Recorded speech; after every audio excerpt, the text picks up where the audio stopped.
ಇನ್ನು ಹಾವೇರಿಯಲ್ಲಿ ಸ್ವಾಮೀಜಿಗಳ ಮಧ್ಯೆ ದೇಣಿಗೆ ದಂಗಲ್ ಶುರುವಾಗ್ಬಿಟ್ಟಿದೆ.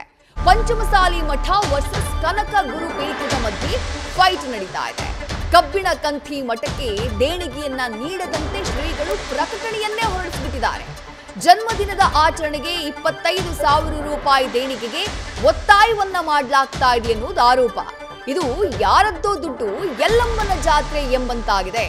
ಮಠಕ್ಕೆ ದೇಣಿಗೆಯನ್ನ ನೀಡಬೇಡಿ ಅಂತ ಹೇಳಿ ನಿರಂಜನಾನಂದಪುರಿ ಶ್ರೀಗಳು ಪ್ರಕಟಣೆಯನ್ನ ಹೊರಡಿಸಿದ್ದಾರೆ.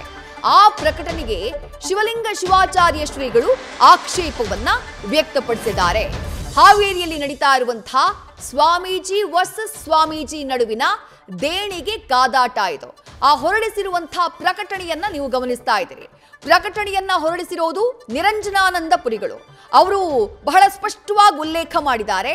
ರಟ್ಟಿಹಳ್ಳಿ ಶ್ರೀಗಳ ಆದೇಶವೆಂದು ಹೇಳ್ತಾ ಕಡ್ಡಾಯವಾಗಿ ಕನಿಷ್ಠ 25,000 ರೂಪಾಯಿ ದೇಣಿಗೆ ನೀಡಿ ಮತ್ತು ದೇವರ ಪಾಲಕಿಯೊಂದಿಗೆ ಶ್ರೀಮಠಕ್ಕೆ ಆಗಮಿಸಿ ಶ್ರೀಗಳ ಆಶೀರ್ವಾದವನ್ನ ಪಡ್ಕೊಂಡು ಹೋಗ್ಬೇಕು ಅಂತ ಹೇಳಿ ಒತ್ತಾಯವನ್ನ ಮಾಡ್ತಾ ಇರೋದು.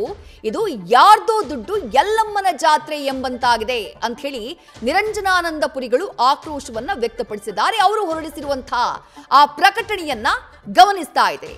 ಇಂತಹ ಪಲ್ಲಕ್ಕಿ ಹೊರುವುದಕ್ಕಾಗಿ ನಮ್ಮ ಕುರುಬ ಸಮಾಜದ ಬಂಧುಗಳು ತನು ಮನ ಧನ ಬಳಸಿಕೊಂಡು ಲಿಂಗ ಪೂಜೆ, ಪಾದ ಪೂಜೆ ಅಂತ ಹೇಳಿ ನಿಮಗೆ ಕಪೋಲ ಕಲ್ಪಿತ ಕಥೆಗಳನ್ನ ಹೇಳ್ತಾ ನಿಮ್ಮನ್ನ ಆರ್ಥಿಕವಾಗಿ, ಸಾಮಾಜಿಕವಾಗಿ, ಶೈಕ್ಷಣಿಕವಾಗಿ, ಧಾರ್ಮಿಕವಾಗಿ ಶೋಷಣೆ ಮಾಡ್ತಾ ಇರುವುದು ಖಂಡನಾರ್ಹವಾದದ್ದು ಅಂತ ಹೇಳಿ ತಾವು ಪ್ರಕಟಿಸಿರುವಂತಹ ಪ್ರಕಟಣೆಯಲ್ಲಿ ನಿರಂಜನಾನಂದಪುರಿಗಳು ತಮ್ಮ ಅಭಿಪ್ರಾಯವನ್ನ ವ್ಯಕ್ತಪಡಿಸಿದ್ದಾರೆ.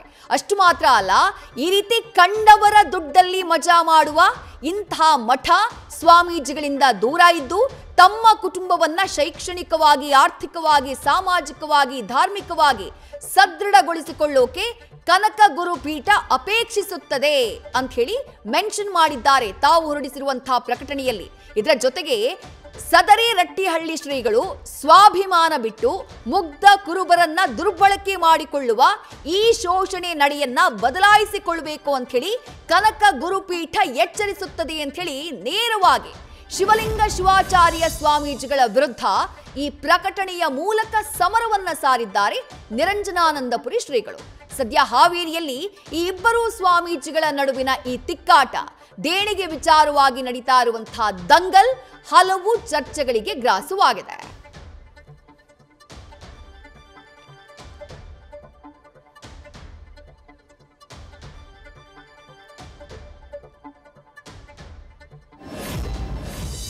ದೇಣಿಗೆ ಕೊಡುವುದು ಬಿಡೋದು ಭಕ್ತರಿಗೆ ಅಪೇಕ್ಷೆ. ಅದು ಒಬ್ಬ ಸ್ವಾಮೀಜಿಯವರು ಕೇಳುವಂಥದ್ದು, ಒಬ್ಬರು ಸ್ವಾಮೀಜಿಯವರು ಬೇಡ ಅನ್ನುವಂಥದ್ದು ಸ್ವಾಮೀಜಿಯವರ ಅಪೇಕ್ಷೆ. ಯಾವುದೇ ಒಂದು ಧಾರ್ಮಿಕ ಕಾರ್ಯಕ್ರಮ ಮಾಡುವಾಗ ಸದ್ಭಕ್ತರ ವಂತಿಗೆಯಿಂದನೇ ಕಾರ್ಯಕ್ರಮಗಳು ನಡೀತಿರ್ತವೆ. ಯಾವುದೋ ಒಂದು ದೊಡ್ಡ ದೇವಸ್ಥಾನಕ್ಕೆ, ಯಾವುದೇ ಒಂದು ಸಣ್ಣ ದೇವಸ್ಥಾನಕ್ಕೆ ಹೋದ್ರೆ ಅಲ್ಲಿ ಕ್ಷೀರಾಭಿಷೇಕ, ರುದ್ರಾಭಿಷೇಕ ಬರೆದಿರ್ತಾರೆ. ಅದಕ್ಕೊಂದು ಅಮೌಂಟ್ ಫಿಕ್ಸ್ ಮಾಡಿರ್ತಾರೆ. ಅದು ಸುಲಿಗೆ ಆಗೋದಿಲ್ಲ. ಅದು ಭಕ್ತರಿಗೆ ಒಂದು ತಿಳುವಳಿಕೆ, ಅಲ್ಲಿನ ವ್ಯವಸ್ಥೆ. ಅದು ಇಲ್ಲಿ ಷಷ್ಠಬ್ದಿ ಕಾರ್ಯಕ್ರಮ ಇಟ್ಕೊಂಡ್ಮೇಲೆ ಷಷ್ಠಬ್ದಿ ಕಾರ್ಯಕ್ರಮದಲ್ಲಿ ವಿಶೇಷವಾಗಿ ತುಲಾಭಾರ ಮಾಡೋದಿತ್ತು. ಈ ತುಲಾಭಾರ ಮಾಡುವಂಥದ್ದನ್ನ ನಾಣ್ಯಗಳ ಮಾಲ, ಬೆಳ್ಳಿಯ, ಸುವರ್ಣ ಹೀಗೆಲ್ಲ ಮಾಡ್ತಾರೆ. ಹಾವೇರಿಯ ಹುಕ್ಕೇರಿ ಮಠದ ಸ್ವಾಮೀಜಿಯವರ ಸುವರ್ಣ ತುಲಾಭಾರ ನಡೀತು. ಇಲ್ಲಿ 15,000 ರೂಪಾಯಿಗಳನ್ನ ಸದ್ಭಕ್ತರೇ ಸಮಿತಿಯವರೇ ಒಂದು ಸಮಿತಿ ಕರೆದಾಗ ತೀರ್ಮಾನ ಮಾಡಿ ಒಂದು ತುಲಾಭಾರಕ್ಕೆ 15,000 ರೂಪಾಯಿ ಇಷ್ಟಪಟ್ಟವರು ತಮ್ಮ ಹೆಸರು ನೋಂದಾಯಿಸಿ ತುಲಾಭಾರ ಮಾಡಬಹುದು ಅನ್ನುವಂಥ ಸಂದೇಶವನ್ನ ಸಮಿತಿಯ ಮೂಲಕ ಕೊಟ್ಟಿರ್ತಾರೆ. ಅದು ಅವರಿಗೆ ರವಾನೆಯಾಗಿರ್ತದೆ.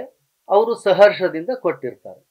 ಇಷ್ಟು ಬಿಟ್ರೆ ಇನ್ನ ಮತ್ತೆ ಯಾವುದು ಕಡ್ಡಾಯವಾಗಿ ನಾವೇನು ವಸೂಲು ಅಥವಾ ಏನಾದರೂ ಸಂಗ್ರಹ ಮಾಡುವಂಥದ್ದು ಎಲ್ಲೂ ಇಲ್ಲ. ಅದಕ್ಕೊಂದು ಸಮಿತಿ ಇದೆ, ಆ ಸಮಿತಿಯವರು ಮಾಡ್ತಾ ಬಂದಿದ್ದಾರೆ. ಇನ್ನೊಂದು ಹೇಳ್ತಾರೆ, ಲಿಂಗ ಪೂಜೆ, ಪಾದ ಪೂಜೆ ಇದೆಲ್ಲ ಕಾಲ್ಪನಿಕ ಕಪೋಲ ಕಲ್ಪಿತ ಕಥೆಗಳು ಅನ್ನುವಂತ ಲೆಕ್ಕದಲ್ಲಿ ಯಾರು ಮರಳಾಗ್ಬೇಡಿ ಅನ್ನುವಂತ ಸಂದೇಶ ಇರ್ತಾರೆ.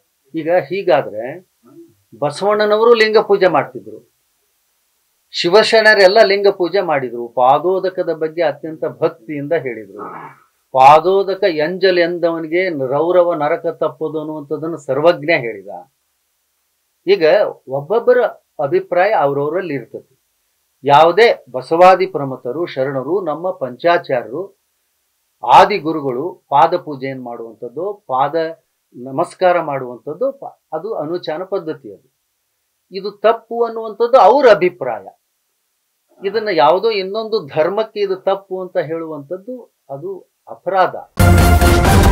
ನ್ಯೂಸ್ ಫಸ್ಟ್, ನಿರ್ಭೀತಿಯಿಂದ ನಿಮ್ಮ ಪರವಾಗಿ.